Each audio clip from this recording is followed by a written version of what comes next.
Stories are powerful. Stories impact how we view ourselves and how we view others and the world at large.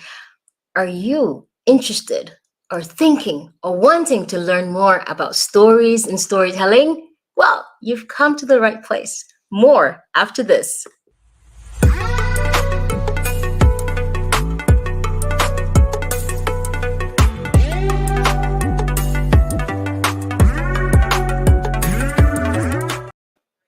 Hello, everyone, and welcome to another episode of Inclusive Workplaces with Amara. I'm your host, Amara Igboegwu, and I am so excited for today. Oh gosh, we have a wonderful episode planned today because we have a great guest. I can't wait to share with you this incredible, awesome guest I have who's going to be joining us today as we talk about inclusive storytelling. As you know, on this show, we focus primarily on sharing best practices with businesses and organizations on how to build an inclusive workplace. And so I'm going to bring our guest today as we talk about inclusive talk about inclusive storytelling. Yay! Hi, Chika. I am so excited to have you here today as we talk about inclusive storytelling, and I want to talk about the title, which is Inclusive Storytelling: Digging for Truth in Deeper Narratives. Wow, with you. How are you? I'm great. I'm joining you today from beautiful Lagos. It's rainy season has officially begun. The first rain happened 2 days ago, so everything is lush and humid and really luxurious and wet. It's a Yeah. huge respite from the heat. No, nonetheless. I mean, people are, and I know a lot of my friends are saying, "Oh my gosh, it's so hot." So the rain is so welcome by everyone. I can imagine. Yes, water is life. Water no get enemy, as we say in What ano Naija. get enemy you? Yes. Exactly. Oh goodness, Chika, it's so great to have you here. And for people out there who may not know your work, I can't wait to share with them the amazing work you do because you are a master storyteller. And the reason why I say this is because Chika Oduah is a journalist, poet, and a photographer. And in the past 18 years, she's worked as a reporter, a foreign correspondent, a television news producer, videographer, photojournalist in the United States and across Africa. Her work has been featured in the New York Times, the Guardian, The Atlantic, Vice, CNN, Al Jazeera, the Associated Press, the BBC, and other major news. She's currently the foreign correspondent with Vice News. And wow, what a treat to have you here to talk about inclusive storytelling. I'm super excited to have you here. You're so welcome. Thank you. I'm excited too. This is such an important topic. It's one of my favorite topics. So thank you so much for inviting me. It's great to have you here. Actually, one thing you may not know, well, maybe you already know or guessed it, but Chika and I met in Nigeria about, gosh, almost 10 years, 7 years ago or so, while you're doing a story about me and the organization that I founded with a couple of friends. And that was our first meeting. And, we both share this love for development and also storytelling. So I'm really looking forward to digging deep and really understanding how intricate stories are interspersed in our lives and the things and ways in which we experience life. You know, Yeah. I want to start out with. I always like to talk about definitions because sometimes, we throw words around and people have different understandings of different words. And I wanted to ask you in your own words, how would you explain or define inclusive storytelling? What is that? How does that resonate with you? Wow. Inclusive storytelling. Well, the word storytelling, we're hearing that more and more these days. It's actually a buzzword. It's quite trendy nowadays to talk about storytelling. Mhm. But now, when you add the word inclusive in front of it, Mm. it gives it another dynamic, another sense of resonance. For me, inclusive storytelling is about having as many stories in the pot as Mm. possible. Like really making this radical, uh, having like a radical sharing of stories. And I Mm. use the word radical because you really have to break from the mold. Hmm. And breaking from the mold means how stories are told, who gets to tell those stories, Yeah. how they're projected, how they're sent out to the world. So I try to advocate something more radical. And I guess that is inclusivity. And inclusivity is radical because it doesn't always happen. It's not by default that inclusivity happens. We live in a world where exclusivity is prioritized, and I like to break things and shake things up. So inclusivity is something that some people say, whoa, that sounds a bit crazy. But yeah, let's be crazy. Let's really get out there and be radical. Absolutely. Everyone deserves to have a voice. There shouldn't be an exclusivity, but gatekeepers are keeping some people away from the table. So let's break through Yeah. all of that. And so that's what it means to me when I hear inclusive storytelling. Oh, that's brilliant. Thank you. I just love the way you've, couched that. You're absolutely right. I mean, when you were talking, I felt like, sometimes I think we've been used to one narrative, but now there's a certain kind of awakening in the world. I mean, take Netflix, for example. We have like Nigerian movies on Netflix. We have Korean movies on Netflix, and that's just one spectrum. The idea that there are different ways to tell stories, and it doesn't always have to be like one, monoculture or one, perspective that's always there. And I think that somehow we're, changing that space. Not, I mean, somehow the powers that be, if you will, are recognizing the importance of it. And there is a strong demand of telling different stories. And before we move on, though, we do have someone saying hello. So I'm going to quickly, yeah, hi there, Chichi. Thank you for joining us today. It's great to have you here. Thank you. Thank you so much. Yes, and so for those also who are joining in, please, you are part of this conversation. Without your input, we would be missing a great um, connection. So I really want to invite you to join in the conversations. Please send your questions and yeah, and oh gosh, there's some more. There's some more comments. Someone says, "Great comment, Amara. Great comment about how we may define words differently. I appreciated hearing Chika Oduah and how she defines it. Looking forward to this important conversation." Well, whoever you are, you're absolutely welcome. Thank you so much. Thank you. This is really great. We already have a community out here. And oh gosh, Kevin, thank you for tuning in. Thank you. This is so nice.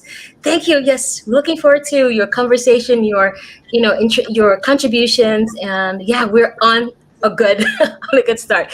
I think just jumping in from that definition, I want to kind of talk about the impact of storytelling. I kind of talked a little bit about Netflix because I mean that's what all of a sudden you're seeing movies from different parts of the world that you just never had access to, and I'm asking. I would like to know what about the impact of stories on society. So we can look at, for example, Africa and the United States, and even religion, because I know that you also did a story on that. Maybe let's just start with the U.S. With Africa and how the stories we hear sometimes, paints Africa in a really bad way. What do you think? Oh, yeah, yeah. I could go on and on. Well, just to give some background, I was raised in Nigeria. I was born in Nigeria and left as a young girl to the United States when I was 2 years old. So I was raised in America, specifically in the South, in Atlanta, Georgia.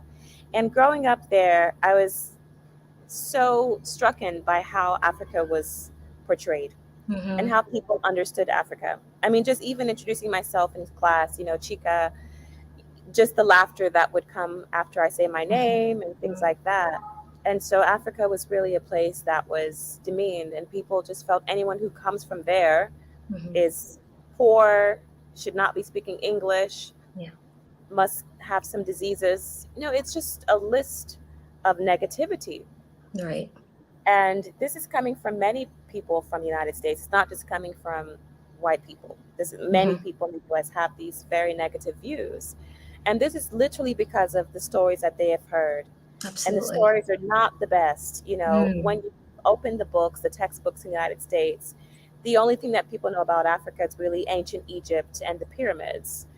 But other than that, if you turn on National Geographic, you're seeing famines and people who are suffering in famine states, like different times in Ethiopia, in northern Africa, the sub-Saharan region as well, where there have been some wars. So this inundation of just negativity and Mm. and just suffering and devastation. That's what people equate with Africa. And the Right. only thing that they hear about Africa are the animals. So Right. people are in love with the safaris and the elephants and the Yeah. wildlife. But the people, they don't actually bring any warmth for a lot of people in the United States. And that's what I was just so saddened to see that that was the way things were. And this is what inspired me to become a journalist. It literally Wow. inspired. I said, I have to do something about this and show people that That's there's something else. Wow, that's incredible. I mean, I didn't even know this aspect of your work. That's incredible that your experiences growing up in the U.S. kind of shaped your decision to follow journalism, which is another way of shaping narratives, right? Um, Absolutely. and of course, I'm also Nigerian. Born in the U.S., but I definitely have a very strong connection to my roots. And I remember, like in high school, people asking me like really crazy questions. But again, like I said, it's the stories, right? It's what you're exposed to.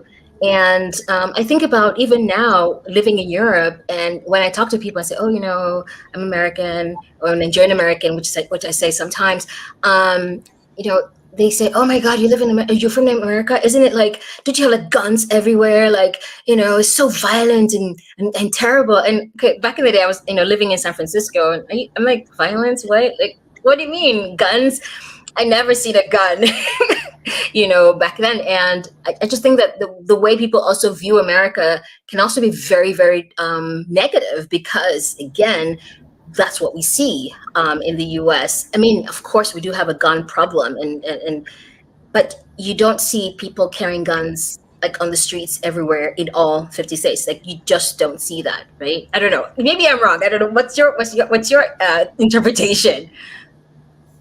It just shows you how powerful media is. Hmm. Media shapes culture, culture shapes media. And as storytellers who are working in the media, we do have a responsibility to bring nuance. There has to be nuance. If there's no nuance, I believe that you can be pushing a certain agenda. At some point, the media, it's just propaganda. And that's what it has been for a long time when it comes to stories from Africa. It's propaganda. It's trying to keep the status quo. It's trying to keep a hegemon, the United States, the Western world, in its place, and Africa as, a continent that deserves just the scraps, that can only get the scraps, foreign aid. So all these narratives just churn a Hmm. cycle where Africa is always at the begging table of getting Hmm. foreign aid, of being at, the brunt of power, and just really getting the worst of the worst. As Right. storytellers, we really have to use our wisdom Hmm. to know what we're saying. Storytellers, I think Africa has a long history of storytellers, many African Hmm. cultures. I'm living in Senegal now, where we have something called the Gewul. Other parts of West Africa call it the Griot. And these are Yes. storytellers, and these are historians, people who hold the people's history and they preserve it. And they are incredibly powerful because they really do shape perspectives. And with that power, you have to use it with wisdom. So Hmm. even when it comes to news, yes, you want to report on the atrocities that are happening, but you also have to balance it out because you're Right. talking about a people, and people deserve respect. People Hmm. need to be portrayed with dignity. I believe in dignity, human dignity at its Yeah. basic level. And when you're telling a story that perpetrates a narrative of Hmm. negativity, you are destroying the dignity of that person, of those Yes. people. Of the people. Yeah. Absolutely. No, that's, yeah, I really like how you've, just introduced that. You're absolutely right. And, I just why I think it's so important, especially as storytellers, because we're all telling stories. We're actually all storytelling and storytellers, right? Because the moment we get on a platform, whether we're writing something or, a video like we are now, we're sharing information that people are going to, you know, yeah, receive and then make use of it however they choose to. And whether they're positive or negative, false or true, people will use the information. And you're absolutely right. Just having that discernment and really putting dignity at the fore of or the information we're sharing is extremely important. And that, I guess, brings in that inclusivity aspect of it. I want to talk a little bit about the documentary you had about the African spirituality, because that's another aspect that's completely missing. Of course, we know about Buddhism and Islam and Christianity.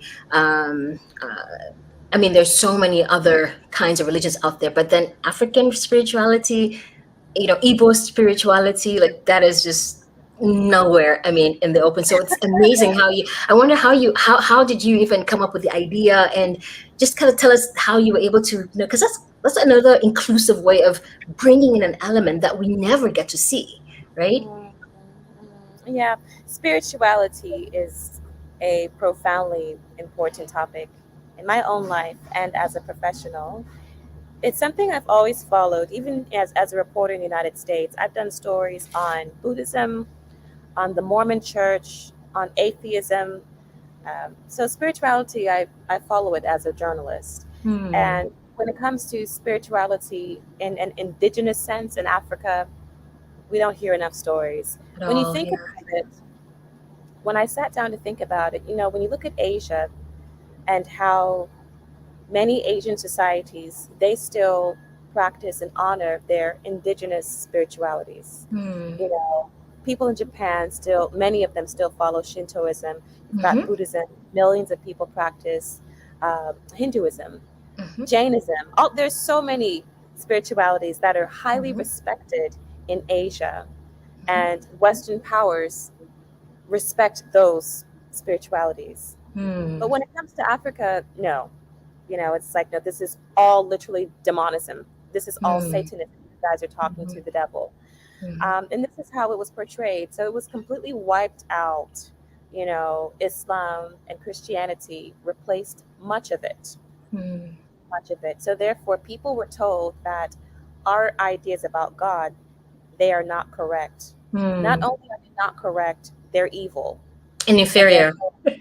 They're inferior. They're evil. They're distorted. They don't make sense. They're savage, and they contribute to us being savages. Right. So this is really deep, because spirituality is, every human being wants to connect to this idea of God. And so when you tell people, well, your idea is wrong. In fact, your idea is evil. So it's just not fair. It's literally, and I hate to use that word, it's not fair, but it's not fair, Amara. It's really not. Because so many other places around the world, people respect those spiritualities. Yeah, and so I think, that's where I really wanted to do the Igbo narrative. Me being an Igbo person, very proud of my Igbo roots. So yes, me too. Yes. So I want to see that. We don't see enough stories about southeastern Nigeria, period. So I was so happy to do this one, and this idea actually came to me. I was having a conversation with a friend of mine in Enugu State. I'm going to say Enugu State because I want people to know these localities. So that's what I'm going to say. After the show, they go and Google Enugu State. I was in Enugu State, and someone mentioned this to me, like, hey, a lot of people are joining, young people are going to participate in Omenana. I was like, what? This is so cool, because we've been seeing it in the West. In America, a lot of people are going towards paganism, witchcraft, Santeria, Ubanda, Ifa. So I was like, what's happening in Southeast Nigeria, where Catholicism and the Anglican Church have so much power? Right. So that's what led to this story. Amazing. And I loved it. Absolutely loved it. And wow, the chat is really on fire. A lot of people are saying hello.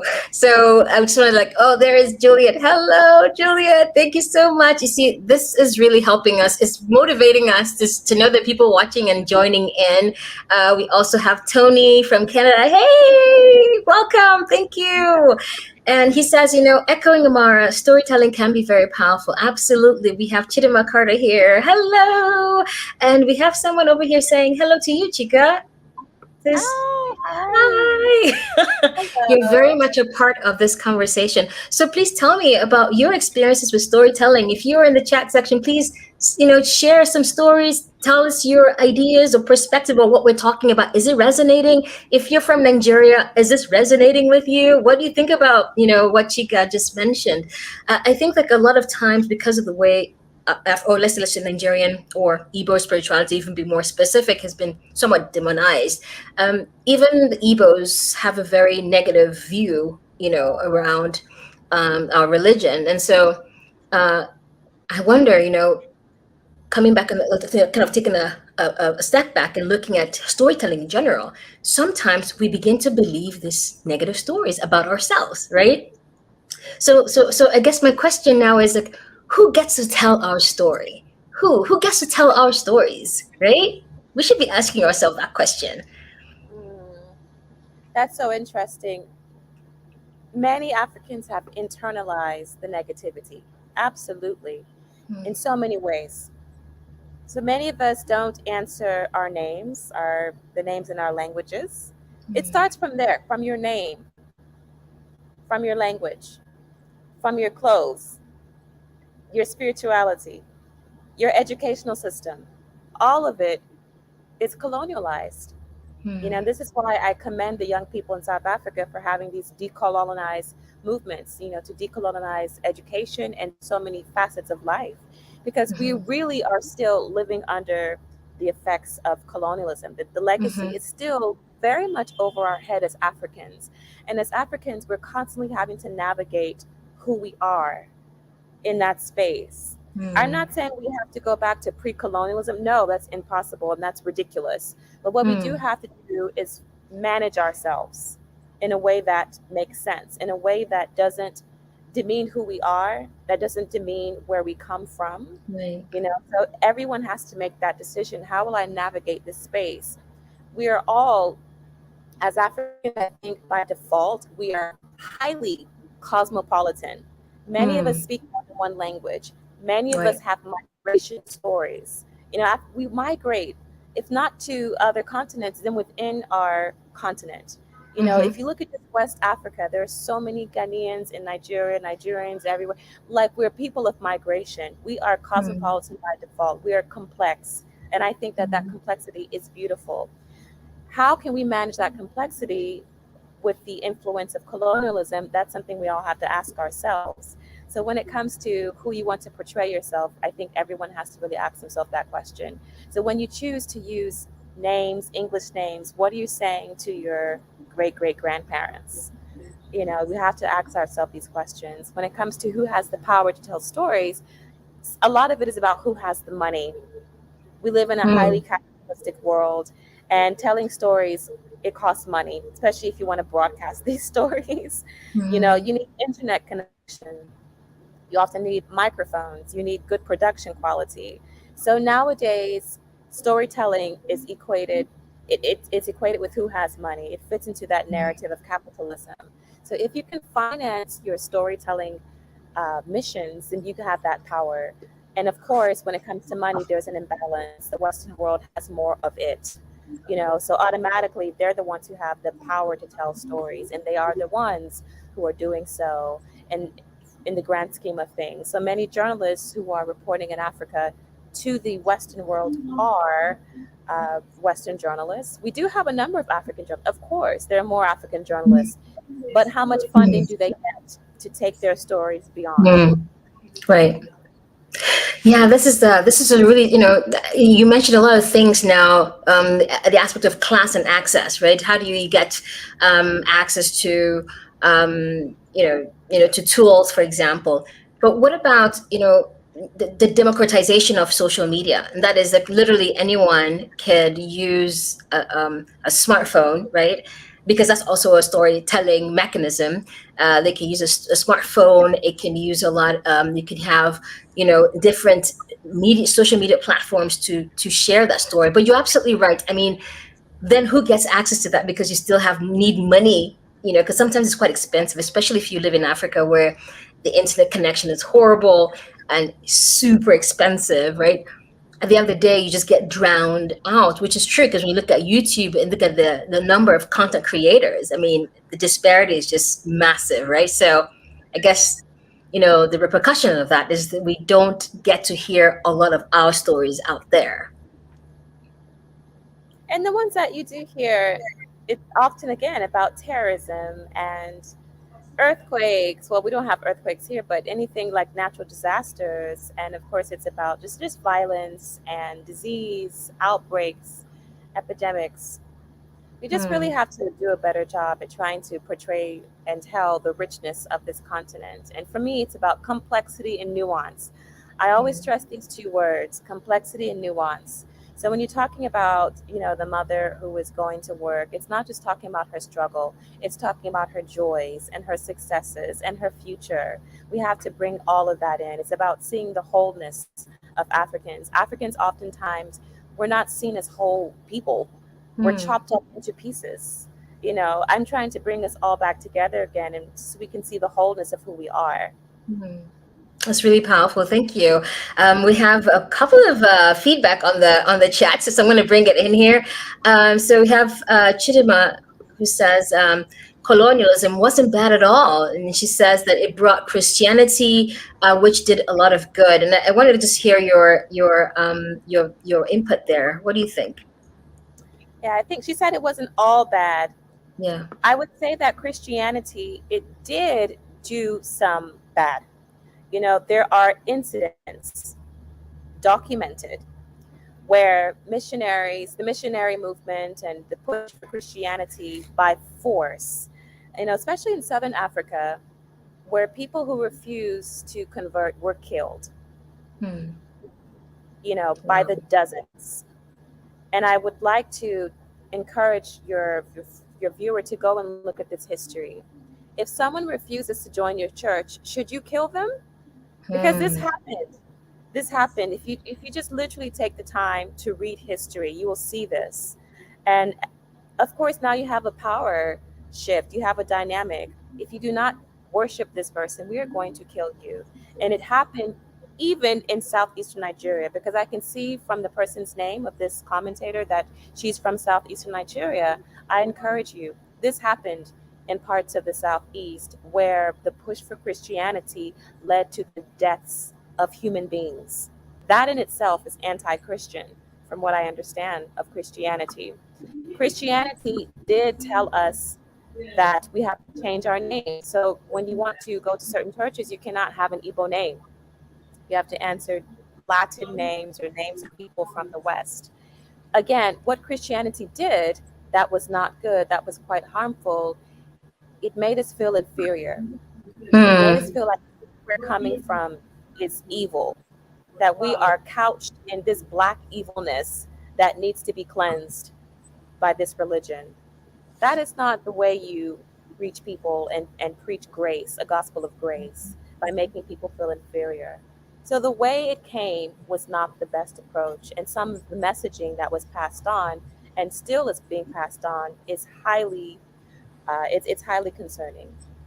Yeah, I know. I mean, of course, we were talking about,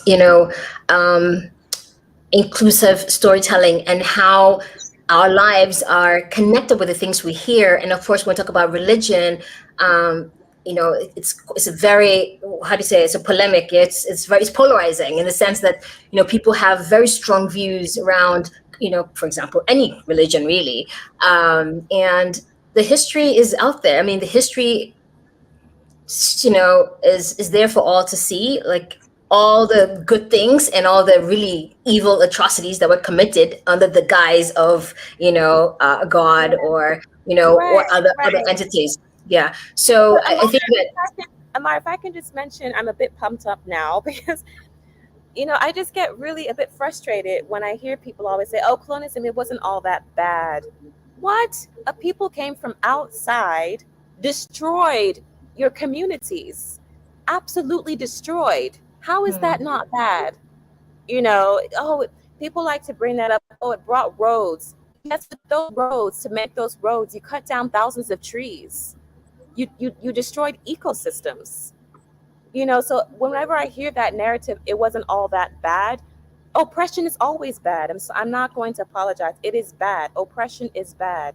Even though 100%. they're giving you gifts along the way, oppression and being subjugated is always bad in any way, shape, or form, including colonialism. It is bad to have people coming from outside your place telling you that you're going to be subjugated. You're going to work for us. You're not going to have a voice. That is bad. So I don't like the narrative. Take your language. It's not all that bad. It's bad. It is bad. No, it is bad. I absolutely agree. Those treats that they gave you does not cover up the horrors of colonialism. Right. Don't focus And on those things. yeah, no, I completely agree with you. And I mean, for me, what gets me is the language part. Like that you're now forced to speak a language, and then in a sense, like you lose that part of yourself. I mean, I remember I was in Norway. I was at the Norwegian public library in Oslo, and I was just amazed by the structure. But what really struck me and really saddened me was when I looked there, I saw all these incredible books, like all kinds of books in Norwegian. And I thought to myself, like, do we have something like this in Nigeria where we have all our native languages in books? Like, Right. maybe I'm wrong, but I don't think so. you Right. know, And and another that's thing, Amara, another thing is like many people, I would say, even especially in Nigeria, if you ask, about 200 years ago what happened in your community, we have no idea. no clue. Why? Because colonialism destroyed those histories. So we don't literally know our lineage. We can maybe just know our great great grandparents. But what happened in our communities 300 years ago? Facts. Do you know? No, Hmm. because colonialism destroyed that. So colonialism is bad.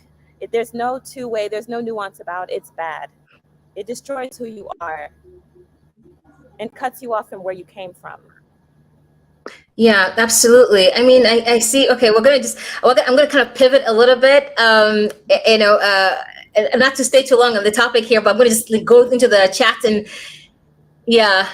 So we have Chichi who says like Igbo people are very spiritual. We had our spirituality and our ways of doing. So we were not taught our history in schools. I mean, that's also another. I mean, that's another reality, right? And Chinamai's clarifying said, I said colonialism wasn't all bad. Not all that was bad. That's. I mean, everyone's entitled to their own opinions, obviously. But when you think about the horrors that people live through, and I mean, just not only in Nigeria, but think about what happened in the Congo and actually whole of Africa. I mean, it's devastating. you know yeah. And another point here that Chichi mentioned, she says that to think people were fined for speaking their languages, it was termed vernacular. Yes, I remember. Yeah, absolutely. But what she also says about not being taught history in school, that's a strategy. Hmm. It's a strategy, so that you're cut off from your lineage. Right. And the language, of course, also distances you from your language, from your culture. So let's kind of pull back a little bit and have a more kind of switch focus now and think about how we see the impact already on society, like how narratives impact how we view one another, right? How we view ourselves in terms of our nationality, our religion. These are all designed right through those who craft these stories that we accept, that we hold true. And I'm just thinking also within the workplace, right? The same dynamics play in the workplace, right? Because we're looking at people who work in different spaces are also guided by stories, right? Stories of who they are or who they're not, stories that are allowed or not allowed. And I want to kind of, because you work, as a journalist, as an international journalist, and you also use that inclusive lens in the way you tell your stories. And I wanted you to kind of talk a little bit about that.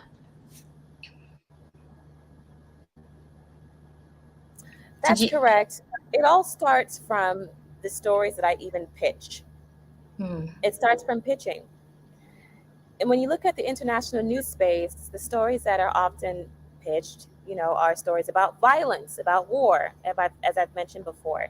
If you turn on any news station and see what they're talking about for Africa, coups d'etats and wars, those things are happening, but that's not the only thing happening. And when you look at the United States, the American media, they don't talk about the problems of America the same way the problems of Africa are discussed at length. This is why a lot of people in Africa, they have no idea that there's homeless people in the United States. And I tell people, there's homeless people in America. People are like, oh, no way. How can there be homeless people in America? A lot of Africans don't know that because the United States, the US media, they don't talk about all of their problems at length. They talk about other things because there are other things happening. So for me, working in the news media, I know that there are wars and there's also life. There are also celebrations. There's also success and rises and falls. So I try to capture as much as possible. There will always be people talking about the wars, but who is talking about the other things as well? So for example, I talk about Boko Haram, which is an Mm, Islamic terrorist group in northeastern Nigeria, Islamic extremism. That is warfare. That's conflict. yeah, I don't say absolutely. to hide from that. Absolutely shine a light. And I've been covering Boko Haram since 2011, you know. And the way I cover it is with complexity. So when I'm talking about it, I'm talking about things like where they came from. I'm talking about the culture of northeastern Nigeria, and I'm talking about language and Mm, spirituality. So you're bringing in all of these facets. So it's literally mm, not just about killing. you right. know, there are other things, and that's the way we have to present the news. Mm, And the news, it's just so simplified. It's that simplicity and that mm, simplification that is so destructive right. and dangerous. Yeah, absolutely. I like that how you bring complexity because it's not just the war. There's so many different layers, There's so many other stories to be told. And I think you put that beautifully. Yeah, and for me, I also would like to see that dimension or approach in the workplace. That means that, the way we communicate who we are, our values, should also have this diverse and complex layering so that we don't just have one singular perspective of who a certain person working in an organization has to be. Like we need to have this Right. openness that we have various ways of being embraced in the work culture, right? Right, right. But I also have to say something, Amara. Part of the problem, again, is the way journalism, especially international journalism, is framed. Hmm. What's considered a serious award winning story? It's the stories of violence Hmm. and hardship. Those are the stories Yeah. that win awards. And Right. journalists have egos, they want to win awards. So you're not really considered a serious journalist until you report in a war zone. So Hmm. there's this urge, journalists have this urge. I have to be in a war zone to show that I'm a serious reporter so I can get this award. That some of that is driving, much of that thinking is driving a lot of, the narratives. I want to win Hmm. an award. I have to show hardship. I need to look like, a really tough journalist, with my backpack and I'm talking to terrorists, I'm talking to jihadists, I'm in the Hmm. desert. So that image of this, Yeah. war chasing journalist is driving these narratives. So when you do stories Hmm. about women and business, you're seen as like a soft journalist. So people want that hard hitting stuff. It gives them street cred as a journalist. Hmm. So that's why they want to focus on that. They want to be seen talking to pirates in Somalia. They want to be seen on the back of like these lorries, in South Sudan. So this image, the image of the cool, tough journalist in Hmm. strict, war-stricken countries, all of that, the narrative has to be totally dismantled of what it means to be a journalist. Absolutely. And gosh, so I don't know. So how do we even shift that? Is it, I mean, I think people do this because that's what people want to see too. I mean, the journalist is selling a story to people who are clamoring for the story. They want it. I mean, that's why it's sensational, right? So Yeah. would it maybe perhaps could that change if if the people pivoted and were maybe asking for more good news and maybe not so much frontline war or like I don't know, Yeah. what do you think? Like I'm saying, frontline war, it's we need to report on it. I am all about war coverage. I'm very passionate about war coverage, but it's not just about war coverage and even just the way you tell it.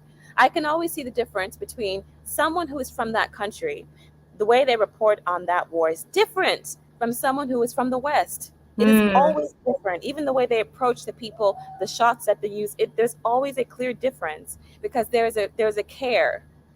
you know, mm, there's care when you report, as opposed mm, to coming from this outside place where your narrative is already warped and you don't have a history of the country, of the culture. There's always going to be a difference. yeah, Some people like to argue with me about this, but there's always going to be a difference when you care about the people. When you care about the people, you report with a difference. It's just right. that simple. And the only way to change this is to have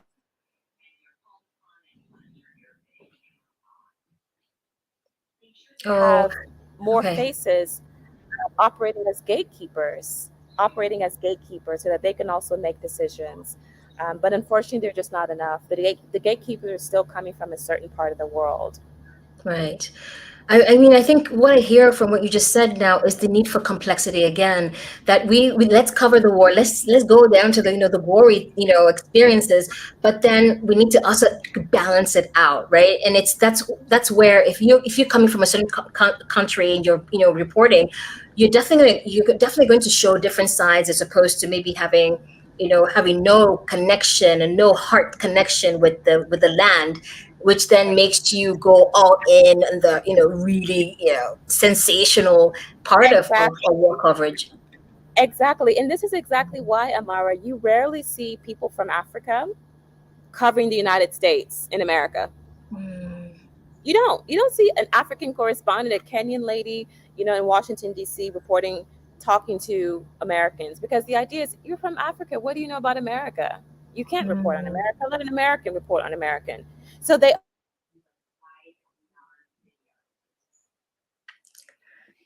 but it doesn't Oh, I apply think- when it comes to covering Africa. Do you see what I mean? yeah, absolutely. Thank you so much. This is so interesting. So, I mean, I'm sure we could talk for like hours on this, but I kind of want to pivot back to you, Chika, and I want you to kind of tell us a little bit about what you're doing. I know you're in Senegal right now, and it'd be nice to kind of share what something new you're working on. I am working on a documentary film. Okay, it looks like the network is breaking. It is about, okay, Okay, okay. yeah, the I'm network is working breaking a little on bit. my I'm Hello? working on my first feature-length documentary film. Is it okay? Can you hear me now? Okay, yeah, could you start over again because you were kind of broke Sure, there? Yeah, go ahead. sure. I'm working on my first feature-length documentary film.